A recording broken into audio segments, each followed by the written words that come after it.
Hi, good afternoon. How are you?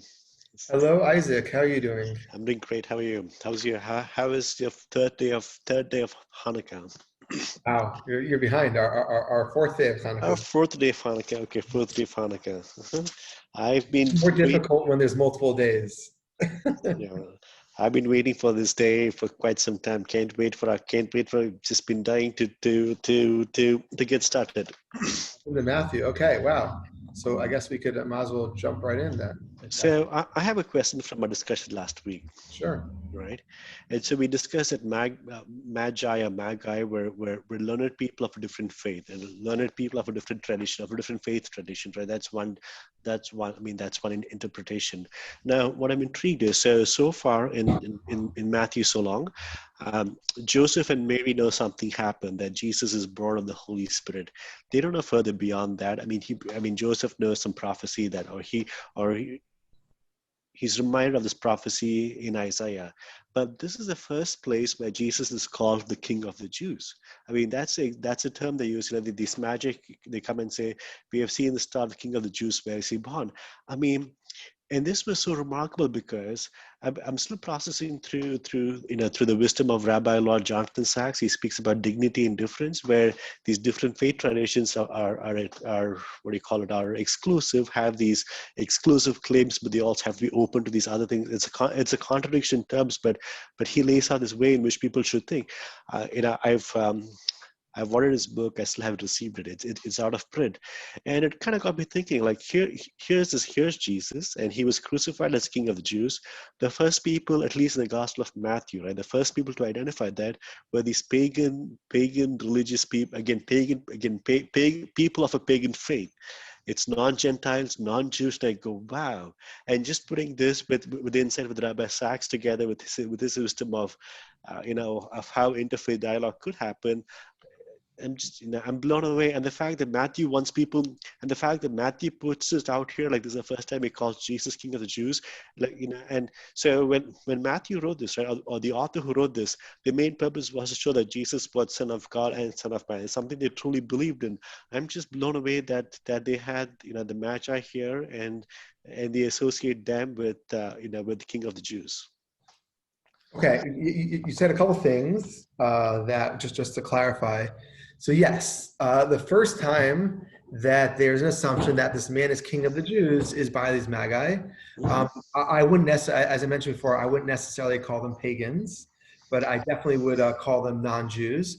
Even Yeah. though, in all What's the fairness, diff- What's the difference? a pagan religion has certain beliefs about the nature of the world.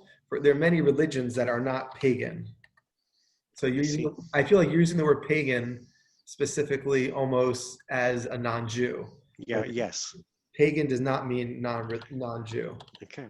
And they aren't Gentiles either, right? So the young people live in I Samaria. mean, generally, just as an example, usually pagans express some form of pantheistic or panentheistic belief system.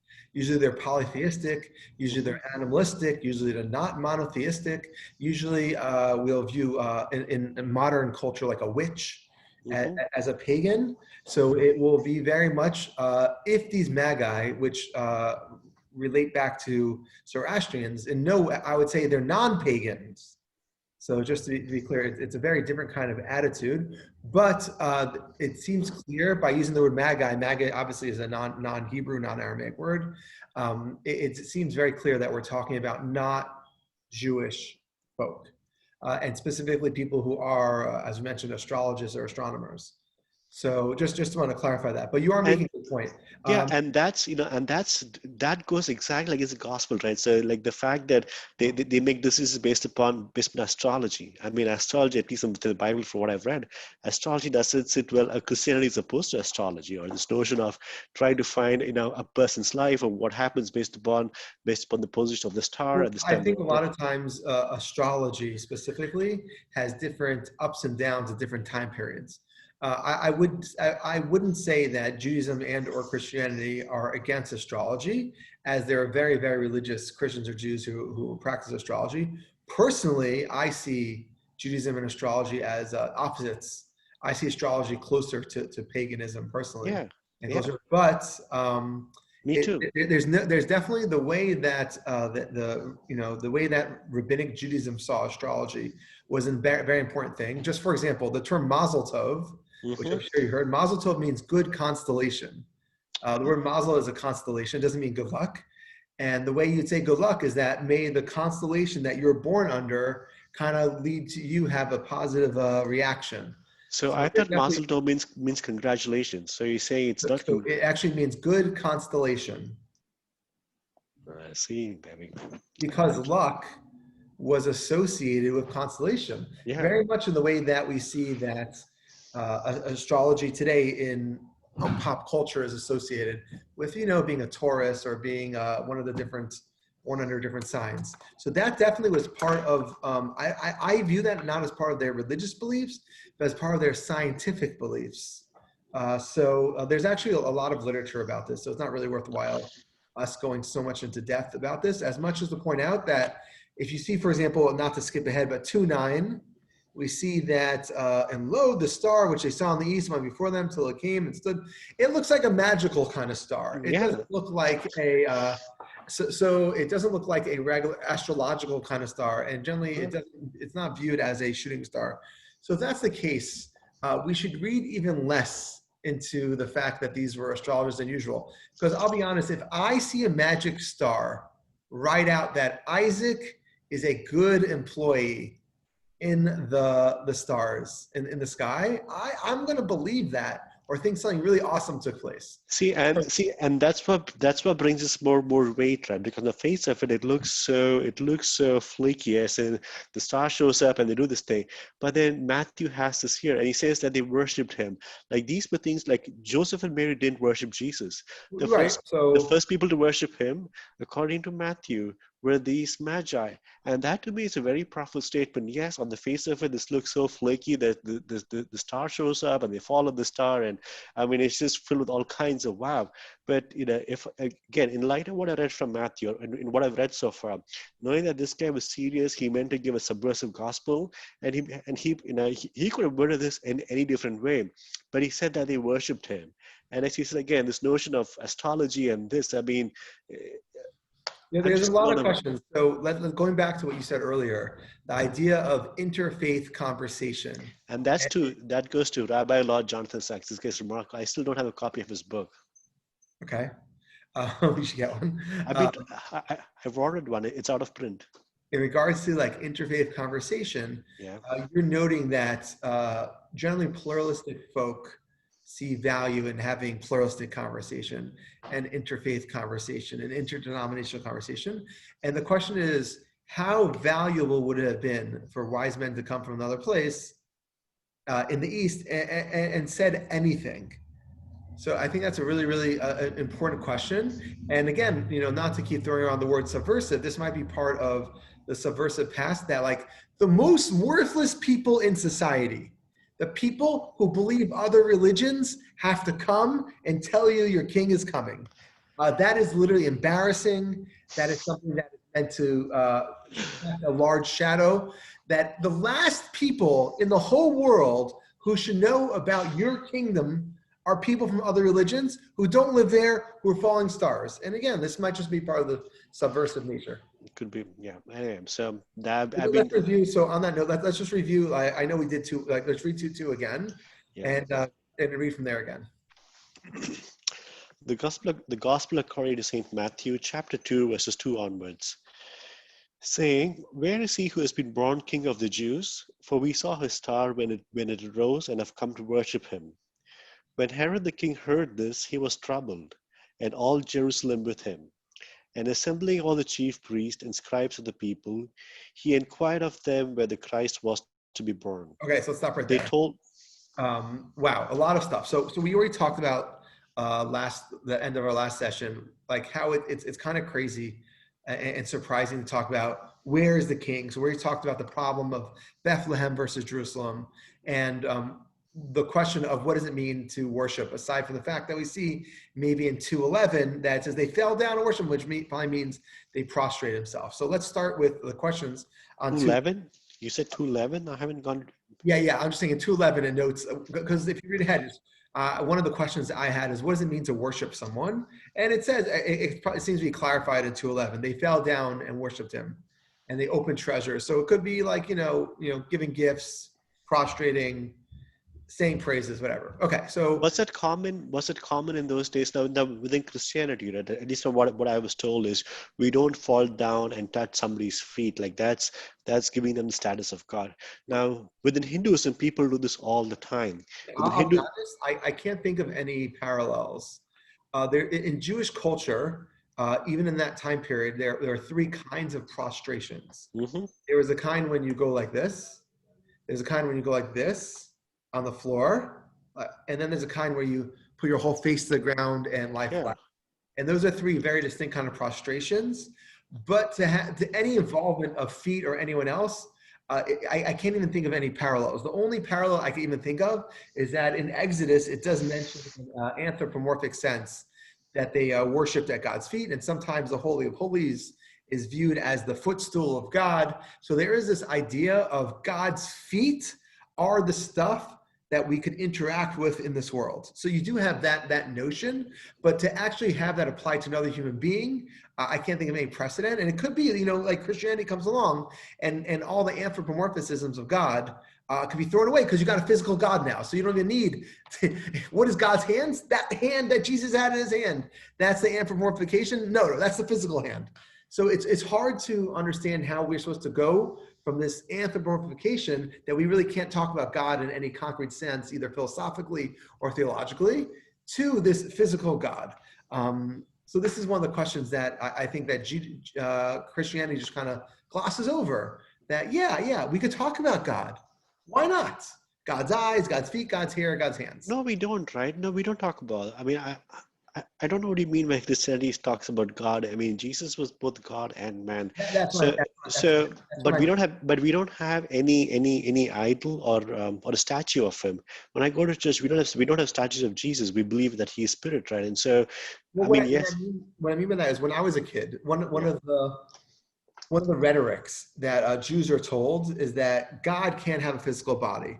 And if anything, we're kind of led to believe it might be a contradiction in terms, like God making 2 + 2 = 5, or God missing a foul shot, or God making a square circle. mhm. God can't be in a physical body.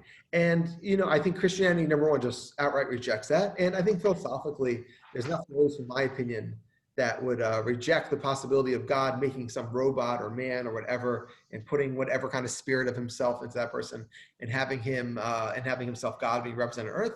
But I'll tell you, Yeah. like in Jewish culture, definitely the way I was raised, it's viewed as a contradiction, and it can't be. So when I talk about anthropomorphication, Yeah. God's hands, when you say, oh no, God's not anthropomorphized, we don't have statues. No, the very fact that you're saying that God is Jesus is itself a physical manifestation. Yeah.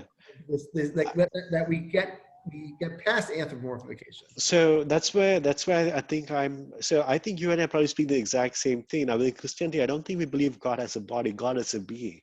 Now, in Jesus, we believe that God became man, and I think as we discussed 2 weeks ago, I said that's the biggest miracle of all. Like, how could this uncreated being take the form of a created being? And that's Well, I don't a have miracle. a problem with that. Like I said, why not? If God made a robot out of clay, why can't God say, I'm taking my spirit and let that guy represent me? Putting like a radio inside of See, him. but that's the thing, right? This form of dualism to say my spirit, me, like we make this split. I don't know if that's like can God be God and have a spirit? I mean, that's where the whole I think concept. that one of the problems that you're noting, and it's something that I think that I'm pointing out in the past in Judaism, is that it's really hard to get past our philosophical assumptions Yeah. about what omniscience, omnipotence, monotheism. One of the main criticisms of Christianity early on is that, what do you mean 3 is 1? All we say is monotheism, 1 = 1. The second you say 3 = 1, you might as well say 10 trillion = 1. You might as well be a Hindu and say 300 million = 1. Because the fact that you're willing to say more than 1 = 1 is an impossibility. And if anything, it's heretical. So I think this is one of the criticisms that Judaism kind of like just Christianity just kind of takes it in steps, saying like, yeah, Okay, so I think we have to be honest. The concept of Trinity, it's even difficult for me as a Christian to follow, and so I can't rationally explain this, but we know this is a model which makes sense of the world to say that God is three in one or one in three, right? And so this is a way. why I can't you, mean, why don't you feel you can rationally explain it? I feel that many of the early church fathers do try to rationally explain it, and you may not like their rationalizations, it may not meet your definition of a logical proof.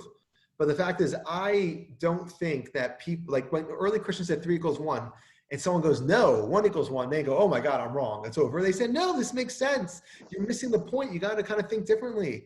that's right. Yeah. Like the idea of a prism or a mirror, Mhm. or like, the different, like prisms are usually the easiest way to think, where you put one light stream in and you pull out the different Mhm. colors.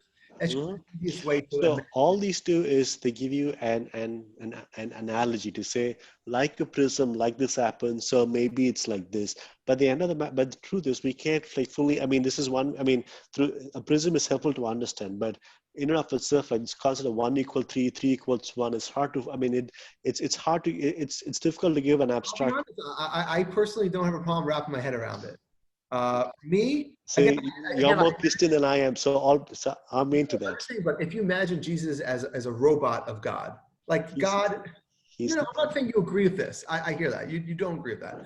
But if you can imagine that God made a robot of himself and he programmed it with his whatever he would do in that situation, like I think like that symbol or representation, I don't personally have a problem with that. If you imagine God is able to physically clone his ideology and stick into a brain, matrix level, I just don't see why philosophically we would have a problem with that. But God could, but he didn't do that. So anyway, he could, but You he know, did. again, according to the Matthean community, we don't really know what he did. Like whenever you speak as three, we're not there yet. So All yeah, we know and is that's a that miracle of the miracle of the virgin conception, right? And I know, that's but his incarnation. if we're going to stop now to analyze what God is, we would say he needs a physical host, because Hmm. otherwise he could just pop down nowhere, or he wants a physical host. The Holy Spirit can be a part of the conception process, because Mary alone and her egg would not have been enough. There has to be a physical manifestation of the Holy Spirit. So I just don't see why we would have any problem saying those two things. There's a physical aspect of God in Jesus, and God made sure of that. And that's why it's so I put them in the category of a miracle. A miracle happened. That's something happened there. It's a miracle. I know, but okay, it's Mira. I hear. Okay, so let's go back to our verse of 2:2 for a moment, Hmm. and oh sorry, and go to let's just get to 2:3. So there's two really interesting things about this verse. So first of all, um, it's saying that King Herod heard this. So if three crazy lunatics, even Doesn't say three. It doesn't say three. We don't know, right? We don't know. It doesn't say three people. It says wise men. yeah, whatever. I said last time, between 2 to 1 million people, however many people came. If a bunch of people came and they said something and it went to the king, it could be that it went to the king because they're in Jerusalem and he's in Jerusalem and went back to him. But even if it got back to him, even in a small chance that the king hears every crazy plot against him, Hmm. he's going to be troubled. Hmm. Jerusalem's going to be trouble with him. You have to realize when we're thinking about Jewish history at this point, what I mentioned this last time, what year of King Herod's reign are we in? And the answer is we're in the last 5 years of an almost 4-decade reign. Hmm. This man has had more plots against him than I've had tacos in my life. Hmm. This man has been troubled by relatives and rebellions and Rome and Hmm. Syria. And all of a sudden, a bunch of Magi come and they say, this guy was born. So what Hmm. would you do? You'd say, I don't know, kill all the babies if you really care, throw them in the river again, a Pharaoh-like. You would say, are you out of your mind? I don't care. Maybe you would say Yeah. that it's rebellious what the Magi did. They're not acting as good guests in my kingdom. Hmm. Execute them. Hmm. He's troubled. Hmm. And Jerusalem were troubled. Why? And that's a big question, right? Like why? I mean, as you mentioned, he's been king for 40 years, and these people show up. They even have I'm surprised that they even have an audience with him. Like how do They they even definitely make? didn't have an audience of him. It says he heard. Didn't say Yeah, they had an audience. They played telephone. Yeah, okay. So somewhere, so yeah, and so I go like, how did that happen? I mean, like, is it because the power of the? I mean, yes, it's something. Telephone. Yeah, the telephone game. It got to him, but it's so interesting that he cared. Yeah. So Matthew, what's really interesting, this is one of the proofs that you have for prophetic books sometimes, if you're into that kind of thing, is that you know what someone's thinking. So the only way I can know what you're thinking is if I have some divine perspective. Hmm. So unless the people of Jerusalem and Herod were announcing their frustration and their fear of this is Hmm. like the divine perspective. So the Matthew community wants you to know that Herod and the Jerusalem people are bothered. So if Herod, we said earlier that Herod was of non-Jewish descent. Hmm. So, and that's see, I didn't Wouldn't follow it that be either, right? So this guy, eyewitnesses? he was not born a Jew, but he became a Jew, and so how does it matter, right? He's Jewish. He's Jewish now. I mean, does a person have to be born a Jew to be a Jew? Yeah, Like what? see, but he's king. I'm just saying, but like if you want to question his legitimacy, which you could if you want, I have no problem. Wouldn't you imagine that the people of Jerusalem would be happy? King Herod was both a good and bad king in that he was good at certain things and really bad at not being cruel. Hmm. He's definitely one of the crueler kings. So why is the response that Herod felt equal to the response that the people felt? That's a really good question. I don't know. Okay, so we have to hypothesize about this.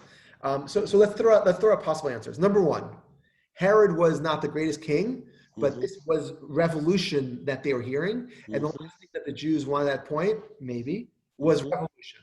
They didn't want this heretical talk against the monarchy. Hmm. They didn't want that to be that they felt, especially from who?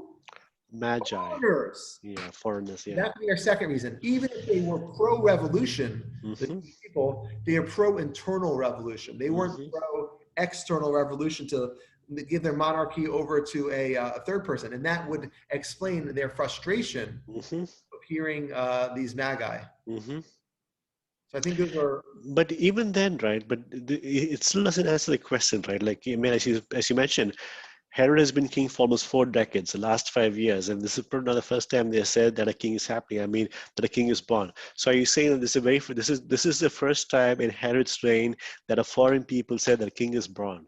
I it's mean, the so first time in anyone's reign. no, yeah, It doesn't make sense. yeah, that's okay. But here's what happened, right? So, but we know, but according to this, it says that these people were trouble. So could it be that there's something deeper, or there's some, I mean, or there's something which Matthew, or they had additional evidence. They were able to explain how this again, what's happening, but Matthew didn't put this out here. So why would people, to your point, right? Even those who did a revolution, why would they take this Magi's word seriously? Like it does.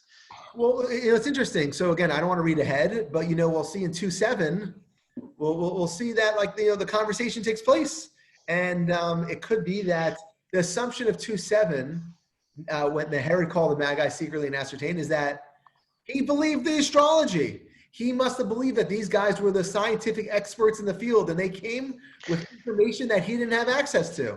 So now we have chapter 4. We skipped verse 4, right? And assembling of Oh, the chief. we're skipped. We're not there yet. Okay, Four's tomorrow. because when you said 7, I'm like, yeah, we did. No, We, no, I we was just saying, like, if we look ahead at 2:7, yeah, 2:4 we'll do tomorrow. yeah. But yeah, in 2:7, we just see that the assumption is that he didn't look at them as religious leaders, he looked at them as competent scientists. That But he inquired with the chief priest and the what do you call it, the chief priest and the scribes of the people. Like, so it's not like he didn't bypass he didn't bypass uh, well, they didn't the know. religious the leaders of his time, right? So It he means that they inquired. didn't know the answer. So yeah, I don't bypass the right word, but if I ask you, you don't know, I'm going to go the smarter person. But even if it's science, again, anyway, so The there's science some is there's away. some miracle, and there's something which happened in all of this. And I wish Rabbi Sachs was here to shed I some wish Rabbi light. Sachs was here. I wish he was a Christian theologian. You need a couple of wishes from Rabbi Sachs to get to.